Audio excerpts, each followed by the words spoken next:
Monsoon আসছে তার একটা মিটিং করলাম। মেনলি আমাদের কলকাতার জল যে খালগুলো যায়, চরিয়াল খাল, মানিকতলা খাল, পর্ণশ্রী খাল, বেগর খাল, বেলেঘাটা খাল, কেওড়াপুকুর খাল, বাগজোলা খাল, সিপিটি ক্যানেল, এই সব মেনলি সেগুলোর কি কন্ডিশন আছে না আসে আমরা মেনলি আমাদের ইরিগেশনের সাথে মিটিং করে বেশিরভাগই খাল ঠিক আছে, 2-4টে খাল ওরা আরো কিছুদিন আর নেক্সট ইয়ার ওটা পরিষ্কার করবে। আমরা কেএমডি এর কাছে আপ টু ডেট, পিডব্লিউডির কাছে up to date, public health engineering কাছে আপ টু ডেট, এইচআরবিসির যে ফ্লাইওভারটা আছে তার কন্ডিশন কি আছে সেটার আপ টু ডেট, এবং পোর্ট ট্রাস্ট তাদের পোর্ট এলাকার মধ্যে যে জলগুলো জমে তারাতলা মোড় থেকে আরম্ভ করে হাইড রোডে, সেখানে ওরা কি কি করছে এগুলো জানলাম। এর সাথে সাথে আমরা সিএসসি কে অনটো রাখতে বলেছি, আমরা ওয়েস্ট বেঙ্গল ইলেকট্রিক সাপ্লাই কর্পোরেশনকে রাখতে বলেছি, সিভিল ডিফেন্সকে রাখতে বলেছি, পুলিশ নিজের মতন করে তাদের বর্ষার যে অ্যারেঞ্জমেন্ট সেগুলো করে। আমরা কেএমসির যে কাজগুলো অর্থাৎ সব পাম্পিং স্টেশন দেখে সেগুলো এদের ঠিক থাকে, যদি পাম্প ইমিডিয়েট খারাপ হয় তাহলে তার সাবস্টিটিউট পাম্প রাখা, সব লকগেট আর পেন স্ট্রোকগুলোকে মনিটরিং করা, আর মেজর ওয়াটার লগিং যে জায়গাগুলো আছে, কয়েকটা জায়গায় এখন আর ওয়াটার লগিং হয় না কারণ আমরা ওখানে পাম্পিং স্টেশন বসিয়ে দিয়েছি। এখনো কিছু জায়গা আছে যেখানে ওয়াটার লগিং, প্রায় আমাদের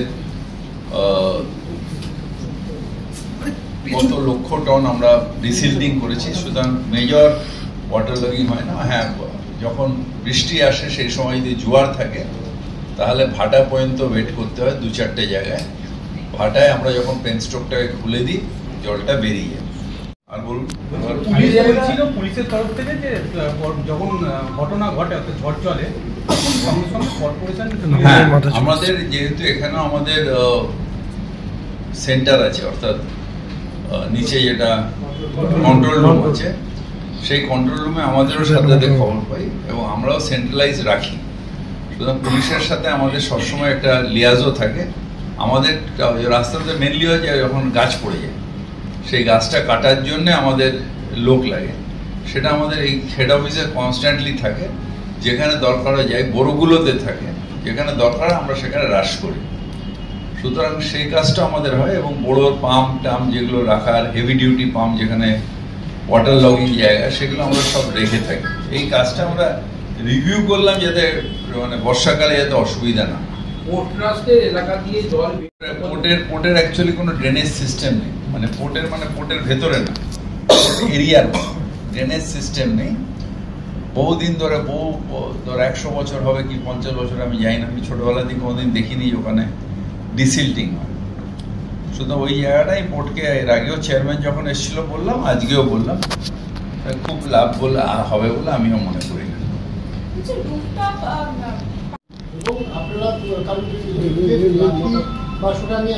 চলে যাবেন, আপনি যখন এই কথা বলছেন ঠিক সেই সময় পার্ক স্ট্রিটে 11 কি বলে যে রেস্তোরাঁ ভাঙার কাজ শুরু হয়ে গেল। এলিউমিলিউতে আমি নিজে গেছিলাম, সেখানে গিয়ে তাকে বলেছিলাম যে আপনারা এটা খুলে নিন, অ্যাটলিস্ট হাইড্রোলিক ল্যাডার লাগানোর জন্য সামনের যে রাস্তা ওটা খুলে নিন। এরা খোলেনি বলে আমরা ওই সামনেরটুকুই ভেঙেছি, পেছনটা ভাঙিনি, কিন্তু সামনেরটুকুই ভাঙা হয়েছে। যেটার আমরা বলে এসেছিলাম যে রাস্তার ধার দিয়ে যখন লোক একটা রেস্কিউর জন্য যাবে হাইড্রোলিক ল্যাডার লাগবে। যেরকম আমি বলছি হোয়াটসঅ্যাপ ক্যাফে ইলিগাল করে ডিসেম্বর মাসে নোটিশ দেওয়া হয়েছে, কোর্টে গিয়ে স্টে নিয়ে এসছে। কালকে যদি ওখানে কোনো একটা মিস আপ হয় কে দায়িত্ব নেবে? মহামান্য আদালতের উপর তো আমরা দায়িত্ব চাপিয়ে দিতে পারি না, তাহলে কে নেবে দায়িত্ব? মানুষের সামাজিক দায়িত্ব থাকা উচিত।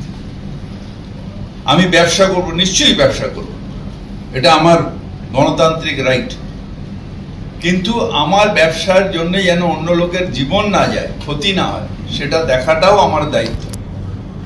সেই দায়িত্বটা দরকার।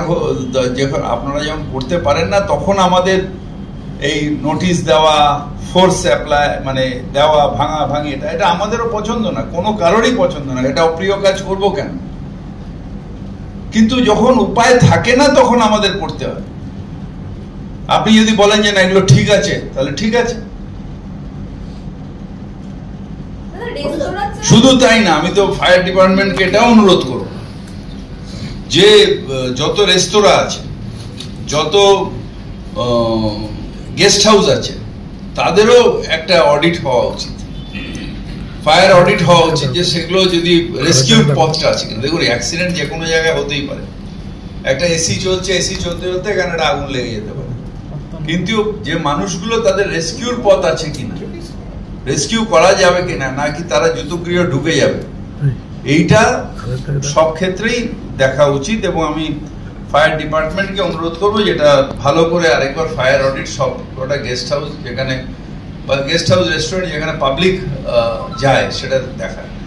আমাদের কাছে কোনোটাই বন্ধ করাটা আমাদের কাছে অভিপ্রায় নয়, আমরা ব্যবসায় হাত দিতে চাই না, কিন্তু মানুষের জীবন তার থেকে অনেক বেশি বলে আমি মনে করি।